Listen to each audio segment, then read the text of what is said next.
Turn up dive, feel the vibe, get ready to ignite. Untold stories in the airways, flying through the night. Experience voices, tales so bold. Streaming live, the truth unfolds. Untold Radio Network, where secrets come alive. New episodes daily, the mysteries thrive. Great guests, super chat, it's a wild and variety. Share and subscribe, join the side where truth can't hide. Aliens in the attic, UFOs in the sky. Cryptids lurking, oh my, oh my. Ghosts in the hallway, whispering your name. The paranormal, the unexplained. Become a VIP, get the inside scoop. Unlock the mysteries, be part of the group. Live streaming stories, they're talking to you. Super chats buzzing, join the group. Untold Radio Network, where secrets come alive. New episodes daily, the mysteries thrive. Great guests, super chat, it's a wild member ride. Share and subscribe, join the side where truth can hide. So if you've got the guts and you want to explore, tune into the Untold, it's what you're looking for. From aliens to ghosts and all that's unseen. Untold Radio Network, where the world's mysteries convene.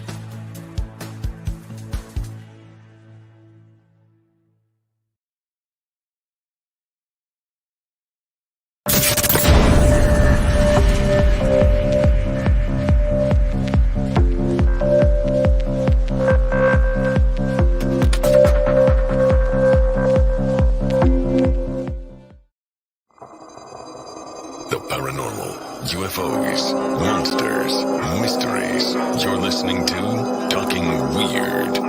And now, from a cabin deep in the Northwoods, your host, Dr. Dean Bertram.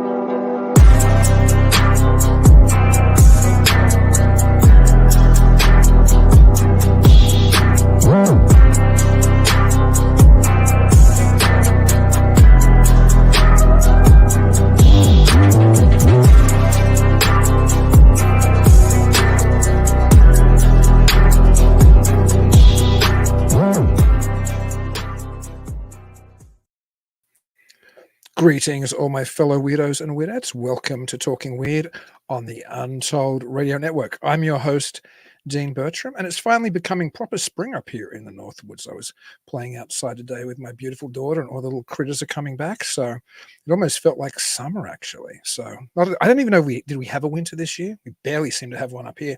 Anyway, enough about the weather. I'm always happy about my guests. I always like talking to everybody, but there's one person on this planet I love talking to, probably more than anybody else. And I'm so familiar with him that I didn't actually even bring a normal intro up to read. He used to host Mysterious Library with me. Of course, he's a biblical and paranormal researcher, a writer, an artist, one of the most interesting people in this space. And I dearly miss doing the old Mysterious Library show with him at this time every Tuesday night, but tonight we have him back for what's going to be one heck of a chinwag. Welcome, my dear friend Jason McLean. Don't forget sexiest man in this space. There's no doubt about that. That's a given. There isn't. I will say this: I get disclaimers now. Does that mean I can say whatever I want? Well, as long as you don't swear, I believe so. Yeah, I think so, because you're not network anymore. Exactly. All right, Doug. Let's say some stuff. I'm kidding. Me having a disclaimer is literally the most ludicrous thing ever. But yeah, so I guess I can say whatever I want now. That's good.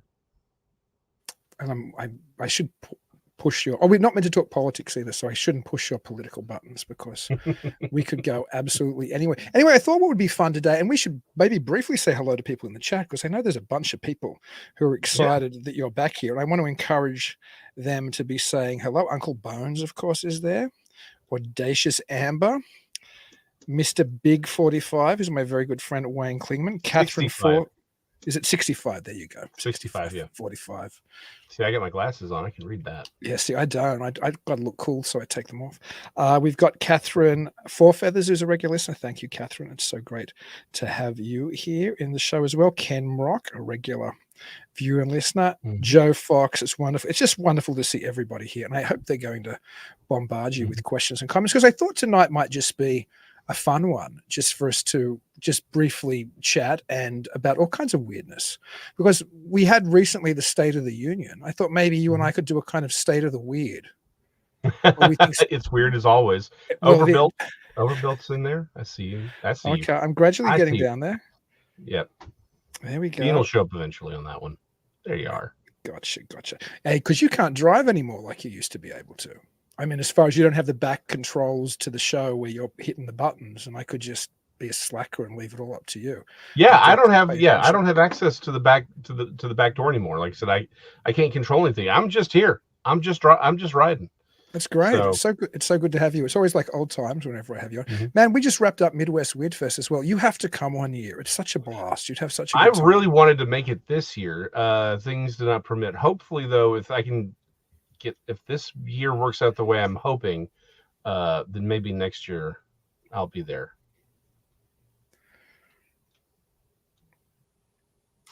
Some comments they can't even show sometimes. You're never sure what you can pop up. Yeah, but you should come next year. You'd have a heck of a time. I'm still in festival. People are saying, have you recovered yet? I'm still in festival wrap-up mode. We only just announced the winners of Midwest Weird Fest and did all the press releasing, all the notifications, and we're still in the process of doing the other festival, which we've moved there now, which is a Night of Horror International Film Festival, which Oh yeah. is a festival I started back in 2006 in Sydney, and I finally moved to America. But I think having both of the festivals, geez, it was a gangbusters weekend. I hope more listeners come who can in the area, because I think they'd have a heck of a time. Next year, I think it's March 6 to 9. I think we're running 4 days instead of 3 next year, which is going to be Oh wow. an awful, Yeah. awesome. I mean, it's going to be an incredible amount of fun.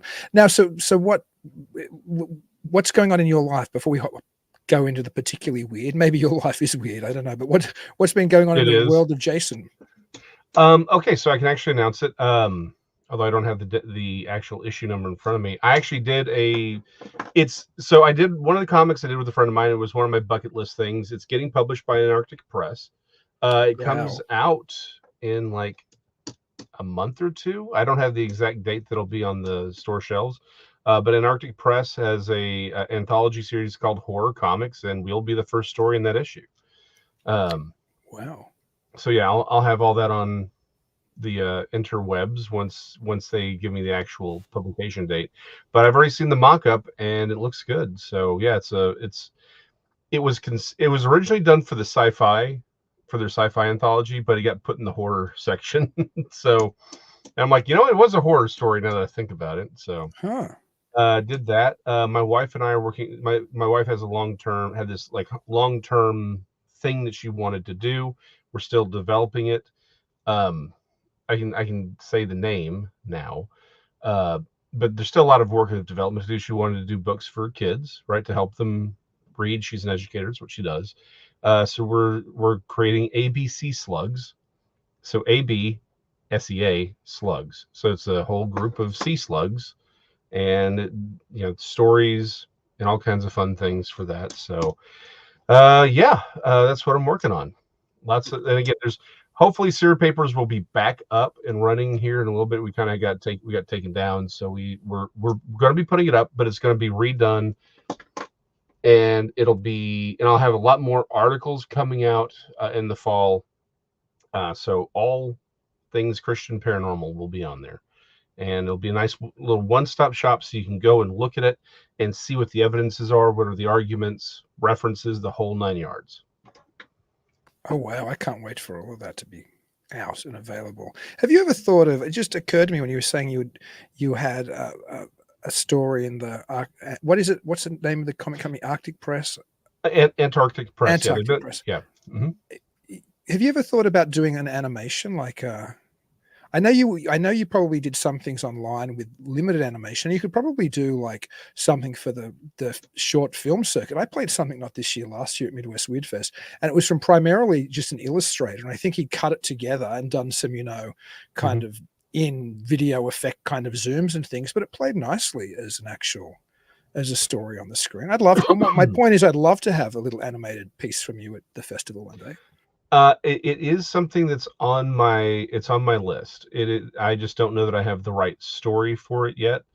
But I'm working on a couple things. Again, they're a little bit further back in development. I do have another comic story that Antarctic Press has bought. I just don't know when it's coming out.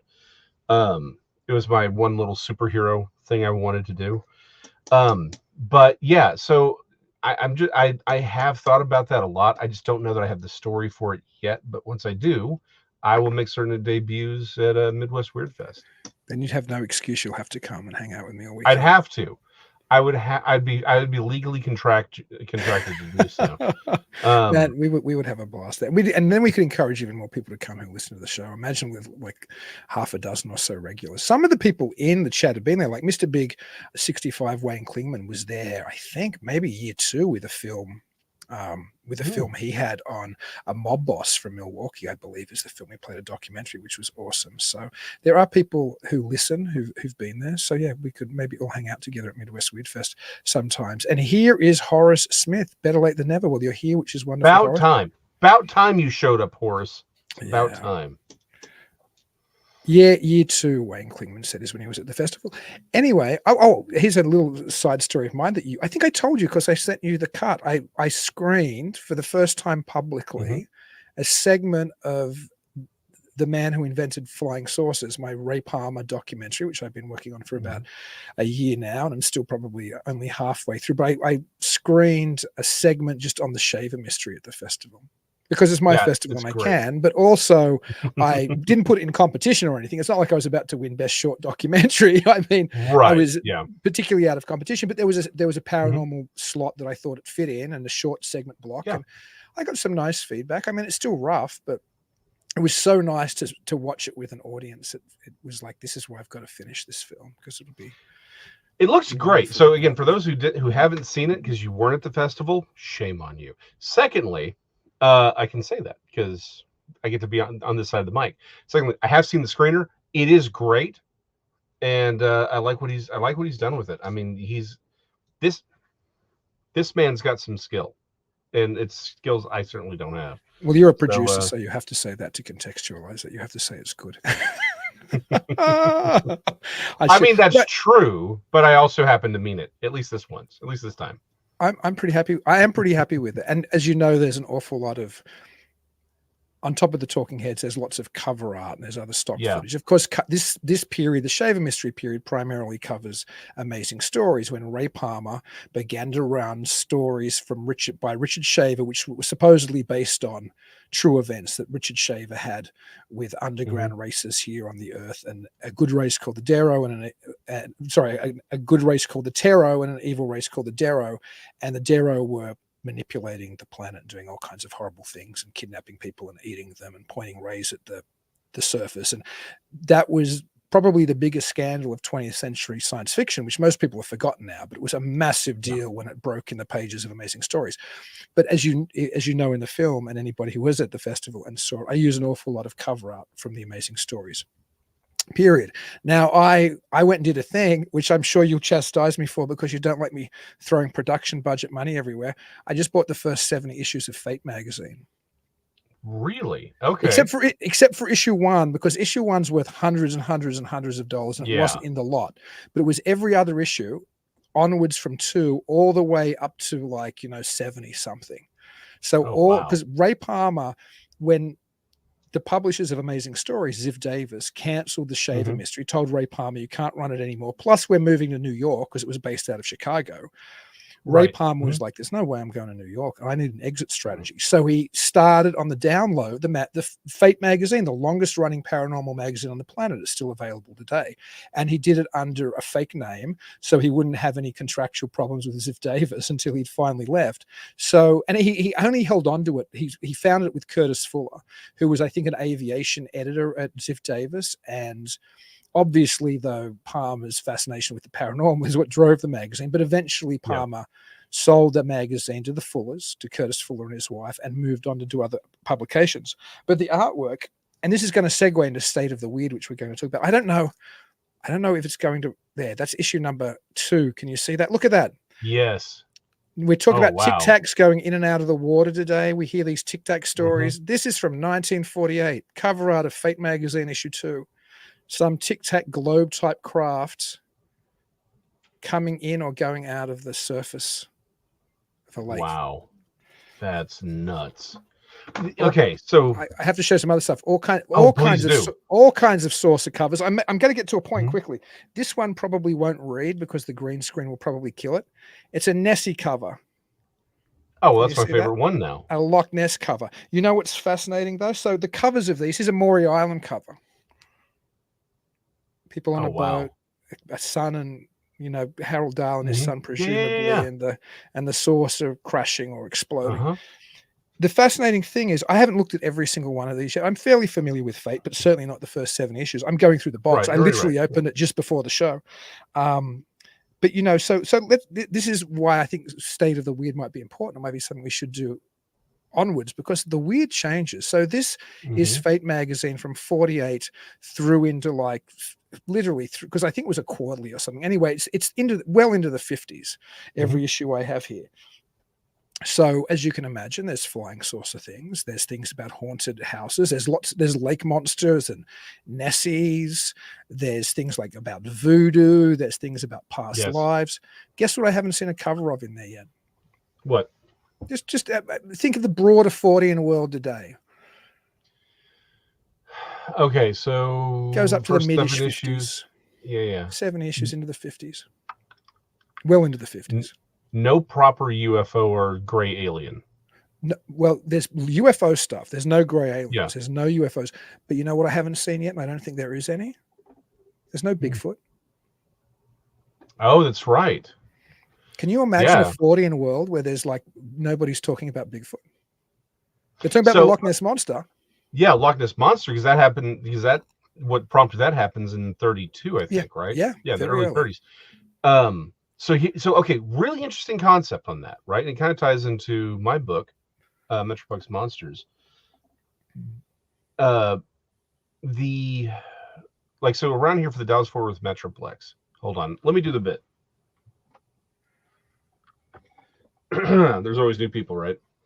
Metroplex Monsters, Dallas Demons, Fort Worth Goatmen, and other terrors of the Trinity River. Available wherever fine books and trashy rags are sold. Okay. While researching that, the one thing I saw was the reason Goatman becomes the name du jour in the area for Bigfoot is because of the Lake Worth monster event. And that sort of overlays on these other, because there's a clear history of what we would call Bigfoot now, right? Going back to the 1800s, it was just called the monster or the creature. So what I found is once something is named sort of on a larger, more popular, popular field, then people deal with it and it becomes popularized because there has to be a sexy, catchy name or people don't care, right? If you don't have the name Bigfoot to put on the cover, no one's going to write about it, right? It's just the creature, or it's these wild men or these hairy men. If there isn't sort of some sort of big, sexy thing, it's all marketing to a point. And that's so wild. You're right, because the Patterson-Gimlin film doesn't happen until the late 60s. So really, until that happens, to say, oh wait, there's this thing out there, no one's talking about it. We do see throughout history, there's plenty of people who say, hey, I had this encounter. I even have it on the back cover, right? Davy Crockett had a run-in with one of these things. Wow. Theoretically, right? But you have all these different names, regional names, and people say, I don't know what happened. It was the monster, it was the creature, it's the booger, whatever. So until there's that sort of sexy name or this big event where everyone's like, oh, we now know about this thing, people just don't talk about it. And that's nuts. Like, people are only now starting to talk about living pterosaurs. But even then, that's still sort of the smaller, it's still a smaller edge of the cryptozoological world. But people have been seeing these things for thousands of years. I mean, literally, if beyond any of the other cryptids, that's one that has the longest history sort of officially documented. We have multiple accounts of them being killed and put on display. And yet, no one really talks about it, until somebody has, I guess there's some sort of big event where enough people see it in broad daylight where it's like, hey, this was a living, and they can say living pterosaur. It won't be, overly sexy to get those headlines. So, Yeah, I think it is interesting how some things aren't looked at as aggressively by people in the Fortean field. Although, God bless people like Doug Hychek, Monster Quest, and also yep, obviously the founder and owner of this channel. yes, He in Monster Quest did look at all these different kind of things. So he would look at it did. pterosaurs, he would look at the McKelly Hmm. Mbembe, he would look at Black Panther sightings. Yep. But I agree with you. I don't think that pterosaurs have been necessarily popularized. But another thing, of course, that nobody, and we've talked about this before on the show over the years, that nobody talked about hardly at all 20 years ago was Dogman. Dogman wasn't a thing. Yeah. No, it wasn't. It wasn't a thing. Okay, well, if we're getting up there in age, dude. We'll go 30 years ago. But yeah, it's like it was still on the fringes even 20 years ago, but now it's front and center. It's the main thing now. It's Dogman. Bigfoot's passe. Dogman's the thing. But I think it would be easy to get jaded by that. But let's be honest, this is the whole of human history, right? There's always something that becomes the thing, right? And everyone gets into it, and they're research, whether it's science, mathematics, hard sciences, theoretical sciences, all of it.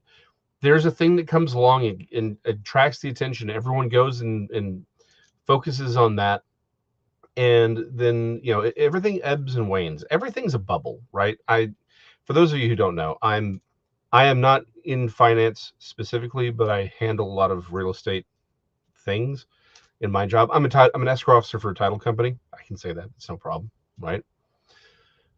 So over the last 20 years, let me tell you, I've seen the bubbles. Like, everything's a bubble, right? Everyone gets, everything gets attention. Zoology is this way, cryptozoology is this way, ufology is that way. Everything, there's going to be some big hot thing that gets all this coverage, and people talk about it for 5, 10, maybe even 20 years. Then it kind of goes away. Like, people aren't even talking about the Loch Ness Monster right now. That was one of the things Donnie and I were talking about a while back. It's like, have you heard anything about the Loch Ness Monster at all recently? It's like Ken went out and did some research. Ken Gerhardt with a group. And again, for those who are serious, yeah, there's still research going on. It's important, but in sort of the more popular zeitgeist, not really a lot of conversation going on about it. But like you said, 30, 40, 50 years ago, that was the big thing, the Loch Ness Monster. And that's how humans are, though. We're easily distracted. We want the new thing, and who knows? Maybe a lot of this paranormal feeds off of whatever the new thing is. So there you go.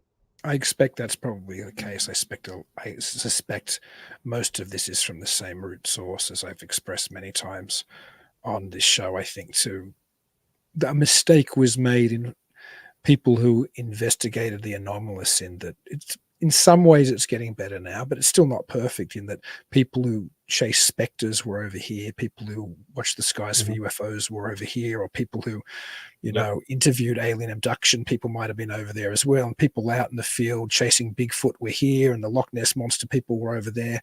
But I think parceling it off like that was one of the reasons it's taken so long to work out anything about it, because we still don't know anything about it. I mean, let's get real. And this is perhaps one of the most pressing stories for the last several years, has been the belief that the US government has all the secrets to at least the UFO or the alien or the extraterrestrial question.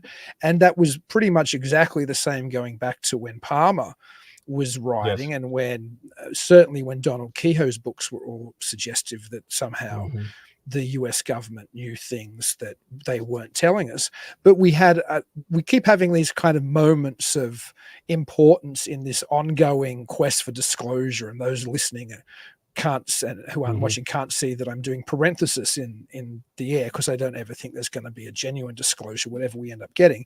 But there's this idea that the secrets of the UFOs are already known, and we just have to knock hard enough on the government door, and they're going to tell us. Now, of course, in 2017, when we had New York Times front cover stories about Tic Tac and the fact that there was this, secret Pentagon program still looking at UFOs, all the way through, recent, congressional hearings and whistleblowers and all of this kind of, I was going to say nonsense, but I shouldn't say that because it's very biased, but all of this type of material, there's been an increasing belief that we're getting closer to disclosure, at least those type of people who believe in that. But one of the big stories in the last week, of course, was that the Pentagon released a report from the All-Domain Anomaly Resolution Office, which is abbreviated as ARROW. And this is the Pentagon's department, which supposedly independently investigates, these kind of things. And the report was independently.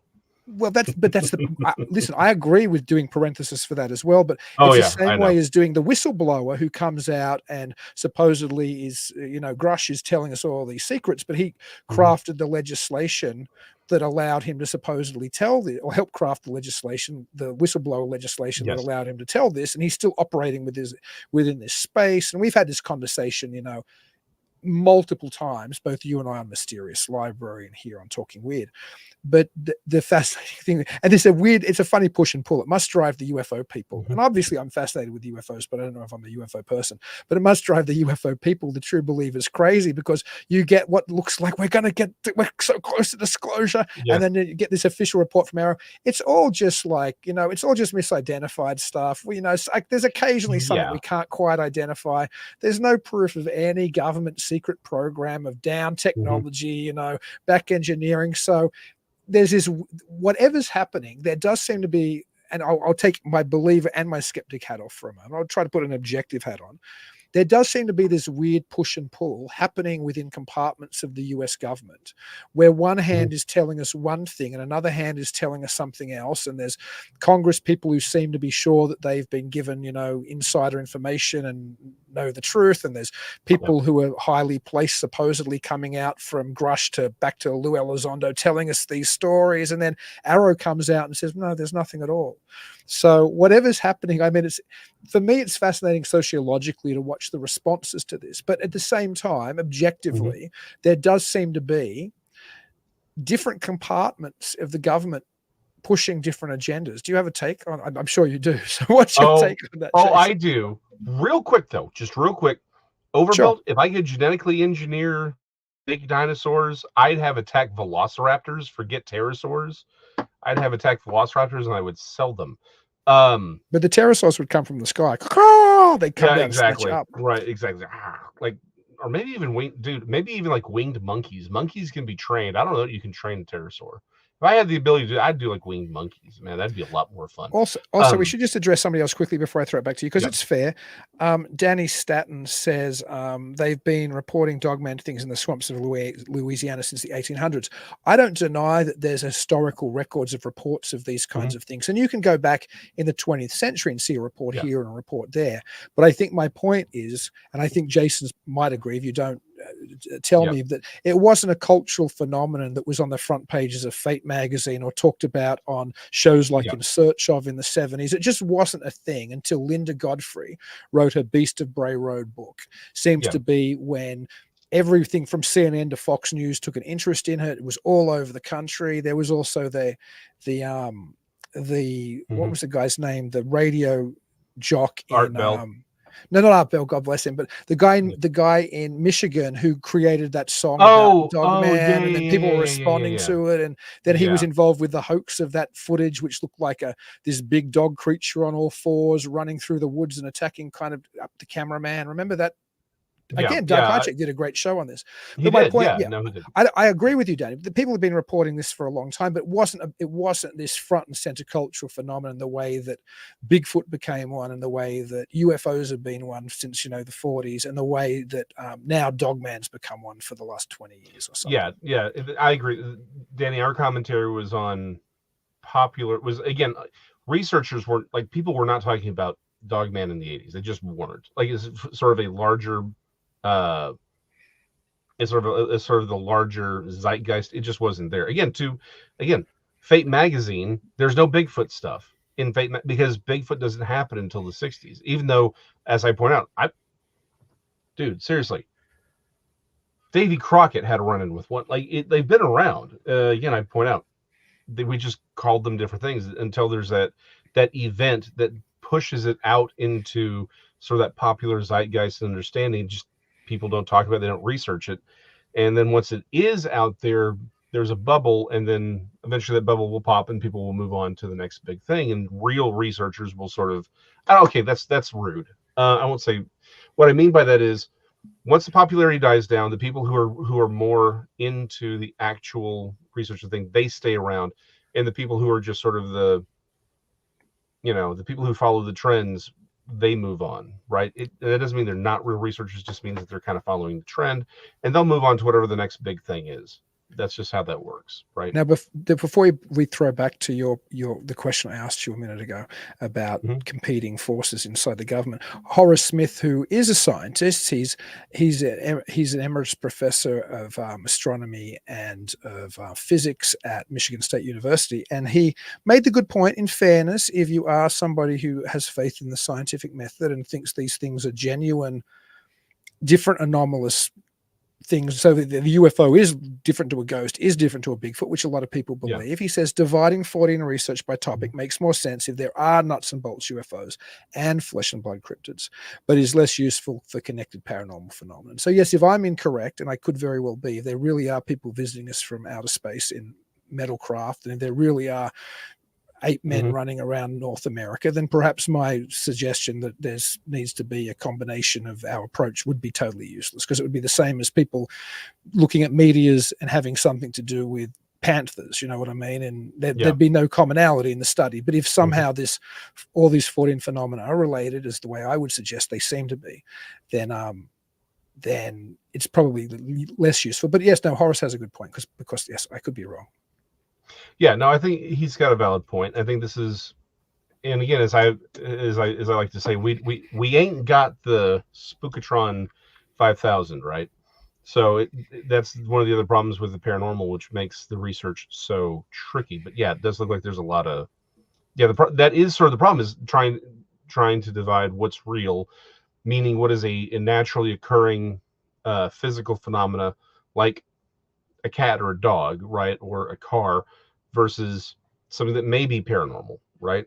Because like, hey, I'm 30 seconds on any given day from saying it's all paranormal, because once you can put on that side, I'm out. Because it's like, well, what do you want to do? There's no you can't scientifically understand it. It's outside of our technological ability to observe it objectively. So, I mean, you can say there is a thing there, but it's beyond our ability. And at that point, that's when the conversation has to end. It's like, all that can be stated is, this is something, we know it's a thing, but we have no way of measuring it objectively. Therefore, we can't really understand anything beyond it. By the way, Texas Jack, considering how badly those winged monkeys screwed up the scarecrow, that's why I want them. And I want them on my side. Then I could sick them on anybody I wanted. So now let's go back because I'm loving that we're engaging with people in the chat, because it's always so much fun. But let's go back to what we were talking about, as far as and other agencies competing for the narrative or whatever. Correct. So okay, let me start with the actual report itself. Very, very, very specifically to your point. Yes, I do think there's definitely some conflicting, competing and conflicting objectives and agendas going on. What I found more interesting by Arrow is them saying, look, because you're right, they did say there were some that they couldn't, and a lot was like, oh, it's all swamp gas and VS. But what I found really interesting was this little tiny section where they're like, hey, some of these things were us. There was stuff that we had built, but that Air Force and intelligence insiders didn't believe we had made it. It was so advanced. It was so, and this is where you're starting to get into, I think, probably what's been leaking out about things like these controlled plasmoids and holograms and things, where we have the ability to seemingly create out of using lasers ostensibly. Again, this is a very, very gross and oversimplification. Essentially using lasers to create plasmoids that have radar returns, meaning it's a thing. Like it's not a thing, it's just plasma that we're creating, but it registers as a thing on sensors. We can control it, we can move it. And so people think it's a thing, but it's not a thing, right? Again, plasma is a thing, but it's not a craft that we've built. It isn't a drone that someone at Lockheed Martin or Boeing, let's not even talk about that one, assembled by hand. It's something that's generated out of the atmosphere, and yet it's controllable and would appear to be a craft, particularly on sensors. It looks like we have other technology. One thing I do like to say is, guys, whatever they're working out of, Skunk Works and Area 51 and all that, again, they're probably moved on to Area 53. Right. Or if we're lucky, Area 69. Anyway, Oh my goodness, that's a rather adult joke coming from you, Jason. Well, whatever. Anyway, I'm just saying we've moved on. We've advanced, right? We got that new technologies.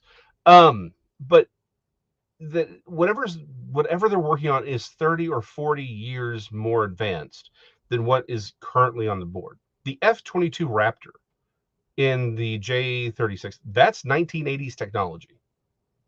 And in part, there's probably aspects of it that's 1940s technology, meaning like the cross section to get rid of, to help dispel. It's not just that it has radar absorbing materials, which it does, but also it has these cross section shapes that helps disperse.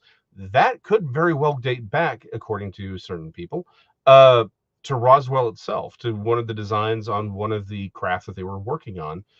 From the Nazis that had been recovered, was they were working on this idea of creating these diamond shaped cross sections that actually on the material. So it's not that you've changed the overall design of the plane, but you have created this cross section which refracts your radar away. That may be 1940s technology, maybe even 1950s. So a lot of this stuff, the problem is we have to have computers that are fast enough, and then we have to be able to mass produce it. And you also don't want certain technologies getting out into the wild where your enemy can then utilize it and use it on you. So it's very possible that we've been dealing with stuff that's way more advanced than we even recognize. And if you think that that's overly far-fetched, that we could develop this technology and all that, let me remind you, the houses that we're all living in is essentially technology from 3,000 years ago. Sure, we use more sophisticated ovens to make the bricks. Sure, our insulation is more sophisticated and advanced. True, but the bricks that you're using on the exterior of your house is just the same stuff. It's just a more sophisticated version of what they were doing 3,000 years ago in the land of Shinar to make the Tower of Babel. It's the same thing. It's mud. The framing for your house is wood. It's lumber that was cut down and processed. Our cars, again, yeah, they're definitely more sophisticated, and the computer stuff is cool, but by and large, it's not that dissimilar from what we were making over 100 years ago. It's more refined, absolutely. And we've made huge advancements in that. Yes. It's still fundamentally the same technology, though. Even in most of our weapon systems, the vast majority of our weapon systems, they haven't advanced in really that much in 100 years. Not at all. I agree. The 1911, I didn't even understand how. Greatest handgun on the planet, my friend, still. Made by the way, the ones made by Singer, yes, the sewing company, apparently, I did not know this, everyone in the world thinks that Singer, when they were making those guns, thought they were the best. Everyone's like, this was the best made handgun that has ever happened. But again, the Uzi essentially came out of the 1800s. Guys, a lot of the technology that we're familiar with is relatively very, very old. We've just been working with it. We have machinery that we can manufacture it. We're familiar with it. So the idea that a lot of stuff that is being worked on behind the scenes, where stuff, maybe we don't really understand how to control it as well as we would like, and so that's why they're experimenting with it, trying to see what we can do with it. The idea that that's not what's going on behind the scenes, I think, is it's naive. Like, we've got stuff. Now, that doesn't mean there isn't something else out there. We all agree there's something else out there. But the thing I found really interesting with arrows, they're saying, hey, yeah, we do have stuff Mhm. that if you were to, that particularly a layman, but that people on the inside looked at and they said this had to be extraterrestrial because it's so advanced, it's so weird. But in the same way, just stop to think about every magician you've ever seen. They don't have magic powers. They're just, it's just they do something in a way that you aren't expecting, and bam, oh, hey, it looks like he did do something weird with that. Okay, Rubik's cubes have now become the thing for close-up magicians now. Instead of it being playing cards, it's Rubik's cubes. And I'm going to be honest, that's way more impressive than card tricks. Wow. Someone, I haven't seen the Rubik Cube tricks. I'm out of the loop, apparently. yeah, I just ran across them, and I'll be honest, they're really impressive. Anyway, but that's the whole point, right? If you're unfamiliar with it, if you don't understand how it works, anything can seem really bizarre. But we do have this technology. And Arrow, this is the United States government saying, yeah, we've got stuff you wouldn't even begin to Yeah. believe. And you know what? I felt like there was truth in that, to be honest. I felt more, Mhm. I'm sure there'd be people in the UFO community that would hate me for this. I felt there was more truth in that report than there was in much of the David Grush stuff that came forward, where he I was think you're right. reporting things that had supposedly been told to him. Mhm. That report reminds me of the old 1990s CIA historian article where an historian from the CIA actually said, well, we knew in the 60s and earlier that a lot of the Mhm. crafts in the sky were our own, and we were happy to spin the story that it was Yep. UFOs because it worked, because it's better that than the Russians knew we were testing U-2s or whatever the devil they were Mhm. testing, right? And to a Yeah. degree, there felt like that's, and I remember when I read that, I thought that makes an awful lot of sense. Like Yeah. I remember I had a university professor, a Wisconsinite actually, originally. He moved to Australia, Bob Dreyer, a polymath. I haven't talked to him for years, but just a genius of a man, really. And he said, I wonder if all of this is, because I used to confer with him, even though he wasn't my supervisor when I did my PhD in this Mhm. stuff, I used to confer with him all the time. And he used to say, I wonder if a lot of this isn't just a little bit of spin. You know what I mean? Like there's a story, and then the intelligence agencies can Yep. just spin it a little for their own benefit, and it just goes ballistic. And I suspect that's what a lot of this stuff is. So when I Mhm. start to hear these more magnificent tales or exaggerated tales, which we know have been linked in the past to things like the Benowitz affair and things Yep. William Moore and Richard Doty were doing, who Doty, of course, for those who don't know, was an AFOSI agent. Yeah. And Richard Doty was one of his assets, and all of this information they were pumping into the UFO community, to Benowitz, to Linda Yeah. Moulton Howe, from Mhm. tales of cattle mutilation to MJ12 documents to underground bases under Dulce, that the UFO community now believes. That was them perhaps more aggressively doing it than normal. I don't even know if it needs to be done that aggressively, or you just need to spin it a little bit, like my professor said. And I think that's much of the mythology we have about Yeah. UFOs can be traced to things that have Mhm. come out of various civilian and military intelligence agencies. So the Arrow thing to me, and this would probably get me crucified in some UFO groups, was almost refreshing, to be honest. Yeah. No, I agree. I think we, again, going back to the magic part, right?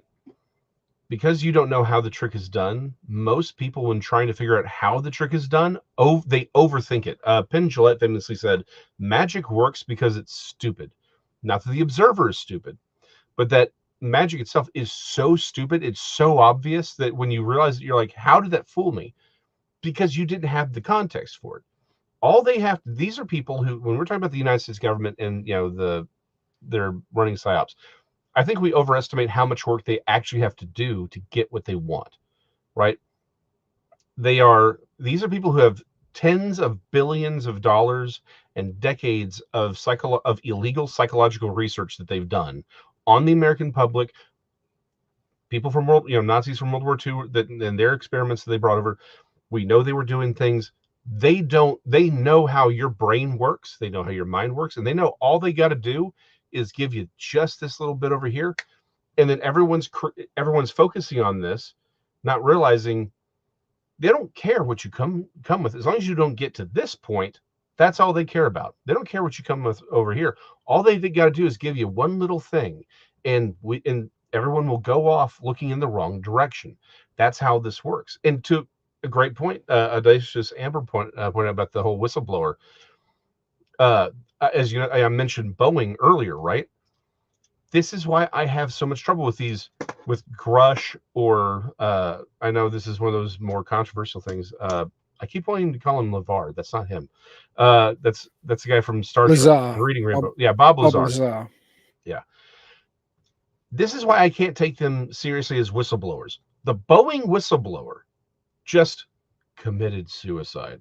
Really? Really? And I love the fact that everyone, it doesn't matter what your economic class is, your political, where you fall in the political spectrum, your religion, sex, none of it. Everyone in the world just kind of went, no, he didn't. You're telling me this whistleblower, this guy who just came out and said, hey, Boeing has got some problems here, X, Y, Z, and he comes out and all of a sudden he ends up committing. Everyone's like, no, he did not. He got Epstein. Everyone on the planet said it simultaneously because we don't buy it anymore. That's my problem with all these whistleblowers. You're telling me that the same group of people who will off reporters because they found out about the CIA allowing and aiding and abetting the cocaine and then crack cocaine epidemic in the 80s.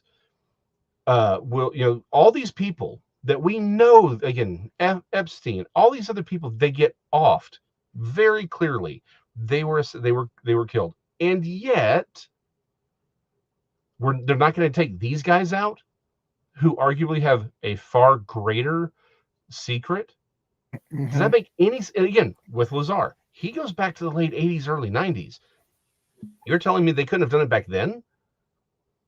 When they clearly knew, they clearly knew who he was. I mean, yeah. I couldn't agree more. I don't think that if the greatest secret of history is that kind of X-Files version that we recovered some craft in 1947 and then got involved with extraterrestrials in some secret alliance, and then we had underground bases, which incidentally is all the stuff which comes out of the Benowitz affair, by the way, and William Moore, who's involved with the Benowitz affair, is the first person who writes the first book on Roswell. So all of these stories we can trace to military intelligence agencies and assets. And if that's the biggest secret, then when people come out and say, whether it's Lazar or whether it's Colonel Corso or whether it's whoever, it does, if you can get whacked for coming out with some supposed I'm sure it does happen on a certain political dynasty that we won't mention because it's a non-political show, but on one side of the political fence saying something bad about them, whether it's involving drug running or relationships with women or other things, and you'll get whacked for that. Are you telling me if you came out trying to spread the word that we had alien advanced technology and had secret dealings with extraterrestrial races, that they wouldn't whack you for that? They'll whack you for coming out to talk about the president doing something untoward regarding drugs or women, but they won't whack you for blowing the cosmic secret. I mean, it's a pretty long bow to draw and to accept that story. Mind you, again, I like to take the hats off sometimes. Maybe even if it is true, maybe it's worth having some of the data spread around because it sounds so ridiculous. Maybe it's some COINTELPRO kind of thing where you do some exaggerated version of what's actually happening and it sounds so ludicrous. But I think a lot of this is that kind of stuff. Like I think a lot of Area 51 mythology helped cover up what we were actually testing in Area 51. You know what I mean? And it probably wasn't down extraterrestrial sources. So maybe some of these stories are partly true. There's some, and that doesn't mean there's aliens. Maybe it does, maybe it doesn't. They're partly true, but the exaggerated version of them helps cover up and kind of dirty the truth, maybe. Well, I think this goes back to the idea that, again, we forget, because we're all, we're 70, 80 years now removed from World War II, right? We forget, and you're talking about the, late 40s, early 50s, you could be shot for aiding and abetting Nazi sympathy, people who should have been brought to trial and justice. If you were aiding and abetting them, you could have been shot. Because you would have been considered a traitor and shot.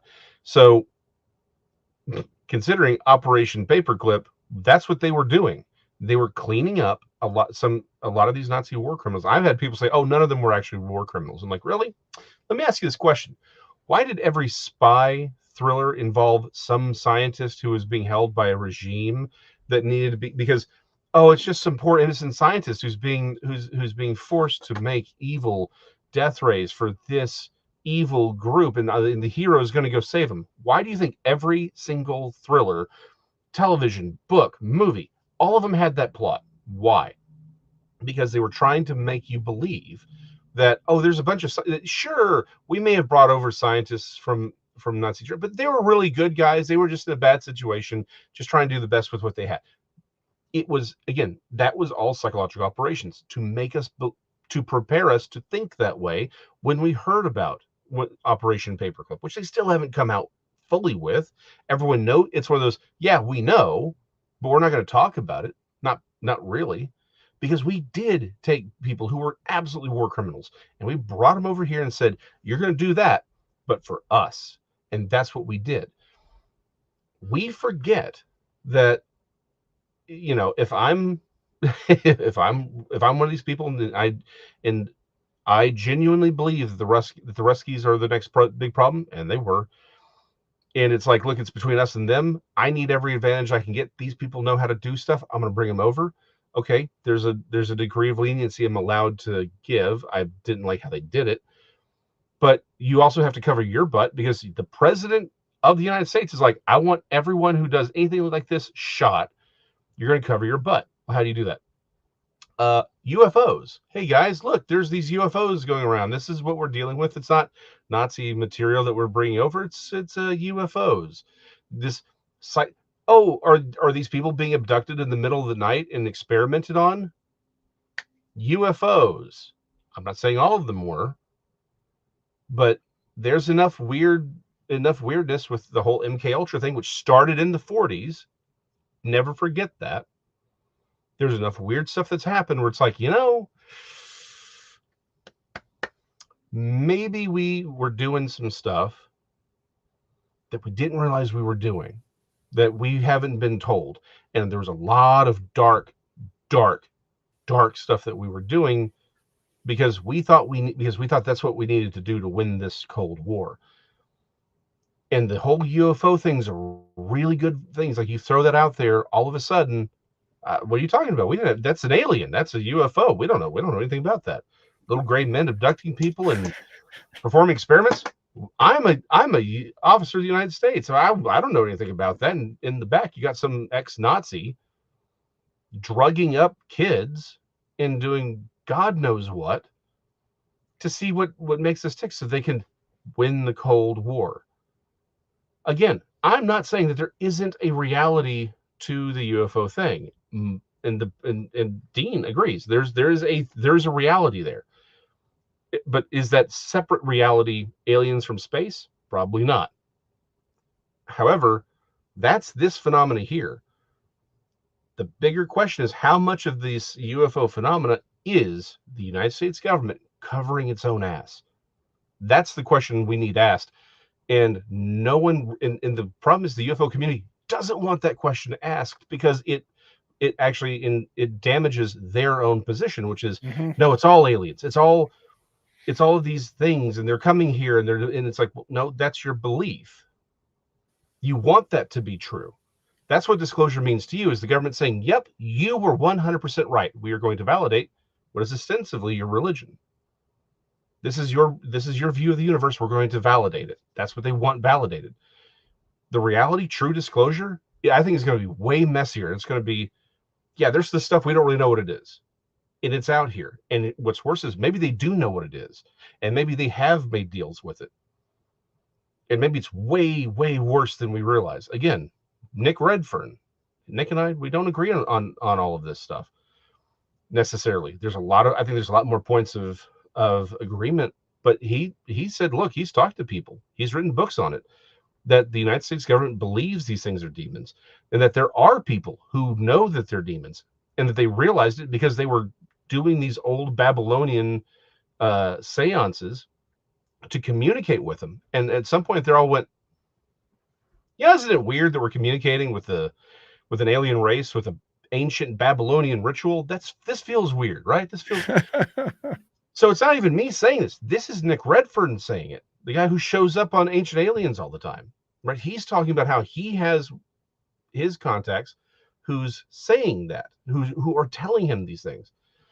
So yeah, I mean, there's more going on here. It may be that this is a much darker thing, and if we were to really get the truth of it, I don't think the UFO community would absolutely. I think the UFO community would reject it because it doesn't fit their ideology. And Dean, you've talked to actually put Donnie's thing back up. He's not wrong here, guys.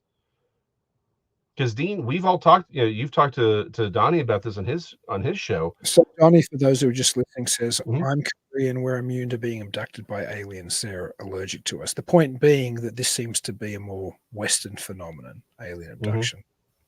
Yeah, because Donnie made it. He sort of brought this to my attention. There aren't really a lot. I mean, just the Asian community in general overseas, Japan, Korea, Southeast Asia, there just aren't these stories of abductions by aliens.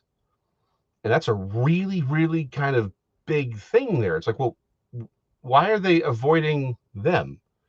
All joking aside, there's no reason for them to do that.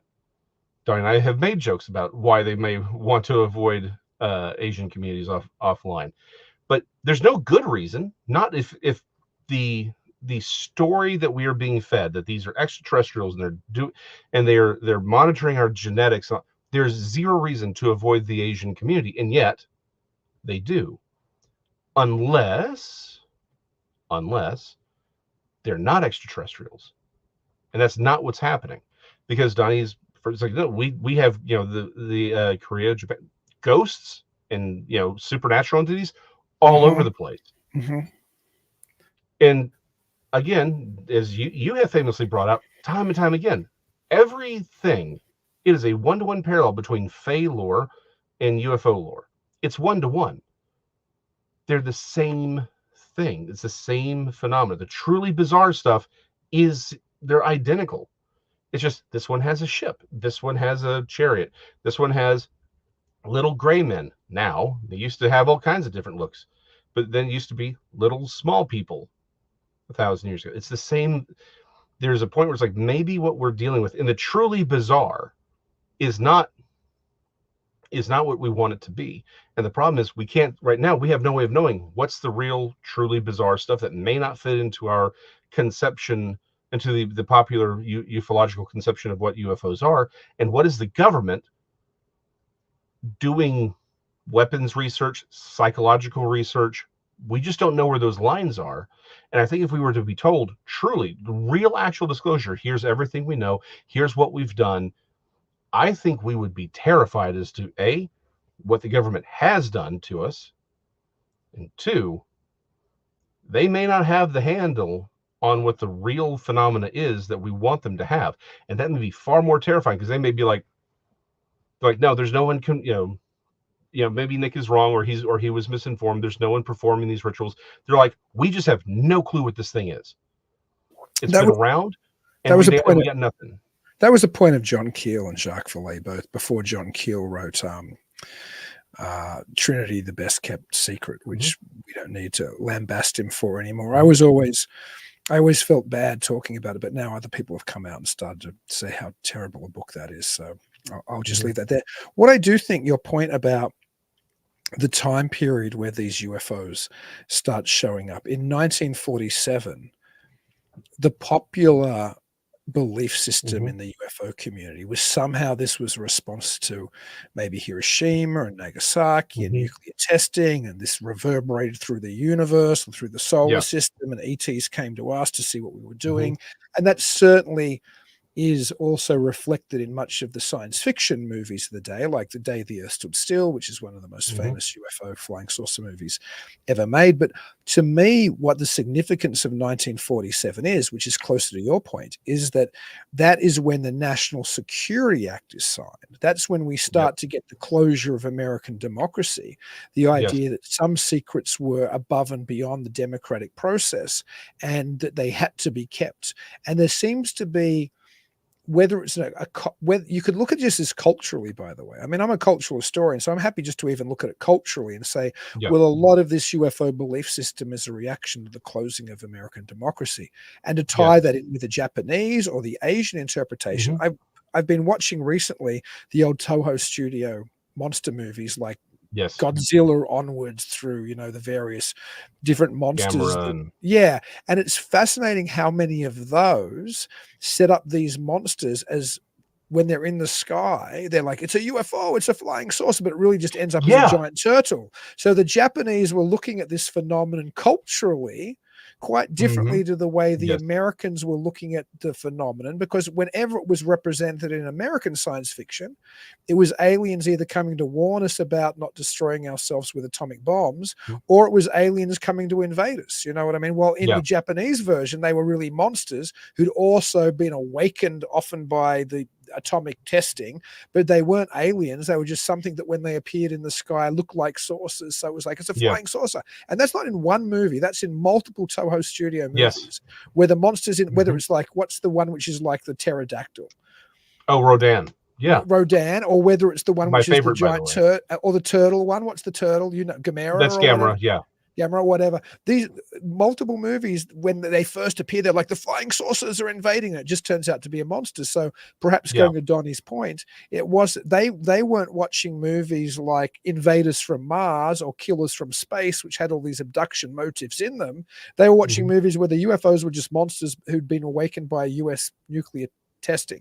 So maybe it was always more of some kind of, you know, analogy or allegory in the Japanese version, while in the American version it was portrayed as a legitimate threat from outer space. So I wonder how much that feeds into this cultural difference as well. Oh no, I think that's a great point, because again, as you very famously pointed out, and you're not the only one, prior to the 1940s you had airships, right, in the 1800s, and they were depicted, people talked to them like balloons, like they looked like, and they had fins and propellers and all kinds of things. Then they become these UFO craft in the 40s. But to your point, this again, a lot of this may just be more cultural than we realize, because for us, we had the bomb, right, in the 40s and 50s. We were the only ones who had the bomb, really. And so we had the responsibility of, well, what are we gonna do with this stuff? What are we gonna do with these things? And so the movies reflect that idea of, again, the day the earth stood still. It's like, well, what are you people going to do with the power you now have? Whereas, to your point, to the Japanese who had survived World War II, it was, they were on the receiving end of that technology and that power. So the idea that you're right, the idea is like, oh, here's this UFO. Oh no, it's a monster that's going to destroy everything. That's their perspective on it, and it's a clear allegory, right? Like it's clear as an allegory then, but when it's presented as a genuine threat from outer space, it doesn't, it blurs with the reports of UFOs, which people are like Ray Palmer onwards are assuming are piloted by non-human entities. Yeah. Well, and again, actually, I can't remember where I had this conversation. There's a point where you just have so many conversations, it's kind of hard to know what's what. But where it's like, you know, you have religions always syncretize, whether we like it or not, right? There's very little there's no such thing as a true pure religion when we're looking at Christianity, right? Because it's going to syncretize with whatever the culture is, at least a little bit. And the modern US Western religion, popular religion, is actually science, right? That is the popular religion. We want to make everything look like it's scientific. We want to dress everything up with a lab coat. And so that's become our religion. That's, you know, the experts, right? That's why we dress them up in white lab coats and send them up in front of Congress or for photo ops. Like, see, the scientists are saying, in many ways that's become our priest. And so where perhaps that pressure, it doesn't happen in Asia, over here it's like, no, aliens, they've got to be metallic craft that's coming here, because that seems more scientific to us than a monster or a ghost or an angel or a demon, right? We've dressed up again, or the Fae. we've dressed it up in a way that our popular culture will accept, which is science. We want it to come through this venue. And so it may be either we're interpreting it one way, or the phenomena itself is adapting itself to Right. meet that bias, that preconceived cultural norm. And again, this also goes back to, we don't know where that is, where the line is between the truly bizarre, the truly the truly odd, and what the government is just screwing with us. We don't know where that line is. That's the problem. We just don't know. And until we can know, I think the confusion is kind of the point. No, I couldn't agree with you more. And I think that the phenomenon, whatever it is, whether it's cultural or sociological, or whether it's supernatural, or even perhaps if it's extraterrestrial, or if it's all just some government spin story, it's so loaded with deception. To take it at its face value, to take any report that you're fed by a whistleblower or even by a witness, because a witness might be self-delusional, or a witness might be tricked by the phenomenon, or a witness could just be feeding into cultural tropes that interpreting a genuine phenomenon through the only cultural lens that makes sense to them. So it's so difficult, because it's so defeatist to say this, but it's so problematic to take any report as an objective interpretation of whatever this phenomenon is. Well, I say this all the time. Folklore is not phenomena. In fact, I'll be in Alabama for the Alabama Bigfoot Conference. I was going to ask you, talk a little bit about that before we go, because you should talk about your next appearance. Yeah. So Alabama Bigfoot Conference, June 7th and 8th, if I'm remembering correctly off the top of my head. BamaBigfootConference.com. Go there. That's where that stuff is found. I'll be talking about this. Folklore is not phenomena. We tend to approach the folklore of a thing as if that's the thing itself, but it's not. I mean, we know that in our own lives, right? There are people that we know that are friends who have maybe they had some folklore pop up around them because of stuff they did in high school. Well, you were there, what happened, that wasn't a thing, but that folklore has sort of popped up. It's the same thing, right? Folklore is just that. It's the lore of the folk. It's us. It's the stories we tell. It's our cultural interpretation. Doesn't mean it's not important, but it's not the actual phenomena itself. And that's one of those things we need to kind of move beyond if we're really going to try and get a handle on this. But it may be there is no way to actually get a handle on it. Because as long as there's someone there who is lying, who has this power, who is lying to us, who may be using this whole thing as an illusion to cover up what they're themselves doing, then there's no way to really fully appreciate, again, from a scientific perspective, what's actually going on. I don't think there is. I think that the idea that science can solve any of this is just misguided, because when I say we, because it's not me, people within this space have tried to appeal to science and to scientific methodology since this thing started in 47, as far as the modern period. And we're no closer to it. Any appeal to authority that maybe they'll tell us the secrets, any appeals to science and letting us in via the Condon Committee, which totally failed us, there doesn't seem to be any official way in. And I think that feeds back to the folk stuff you were talking about then, because once it used to belong to us, and once we used to understand it, and once we had whatever the phenomenon was, I'm talking prior to the belief in extraterrestrial visitations, but our interactions with the phenomenon, even if they were culturally biased, at least I think they were regular enough and understood enough that there was some operating mode that we could engage with this phenomenon. And that's pretty much what most of fairy lore and fairy faith teaches us, that there's ways you engage with the other. And religions teach us about ways of engaging with the other. But instead of looking towards those type of traditional, either religious or folkloric interpretations when dealing with the UFO phenomenon, instead we've looked to two sources, and they both failed us: science and government. And neither of them have got us closer to any understanding of what people are experiencing. Because as you said before, I do believe some of this is a genuine anomalous phenomenon. I believe people are encountering things on back roads and besides their bed at night, and in all kinds of strange experiences, which I don't think are easily explainable. But I think because we tend to, in this modernistic time, turn to government or science for the answers, that we keep coming up empty-handed. And the problem is the UFO community is still turning to those things. Well, how long has this been going? Since 47? Yeah. And neither of those institutions have helped us at all come to grips with this. Maybe it's time to look at the way that we used to deal with these things before modernity. And maybe that way we'll never solve it. Perhaps it's not solvable, but perhaps we'll understand how it interacts with us, and perhaps we'll understand how best to respond to it, rather than thinking there's some ultimate solution or ultimate answer that, whether it's the paragon of government or the paragon of science, is going to hand us so neatly. Fair enough. All right. So again, BamaBigfootConference.com.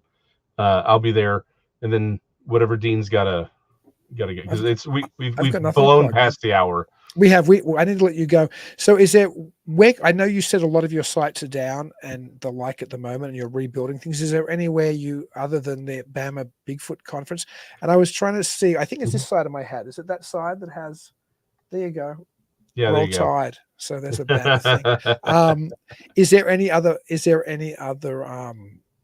sites or things you'd like to direct people towards before we let you go? Just Facebook right now. My artist page is also up, and hopefully in the next couple of weeks I'm going to have a lot more going on with that. Like I said, I'm going to be doing a lot more artwork. Got a couple of books I'm doing, some other things. So yeah, right now just Facebook, but then I'll come back once Zero Papers is back operational, and we'll do that. So for right now, just go and hang out on Facebook, and I'll post something eventually, I'm sure. Well, man, as always, it was an incredible joy to have you. Thank you for coming and chatting to me again. And while we were going to do the State of the Weird, we mainly did the State of Ufology, but perhaps that currently is the most prominent thing going on right now. Well, it's the most prominent front and center thing. And perhaps in a way, we were able to look at how that interconnects with other aspects of the weird as well. Anyway, thank you so much for coming on, Jason. It was a great joy to have you. Always a pleasure. And until I talk to you, Jason, until I talk to everybody else out there, keep it weird.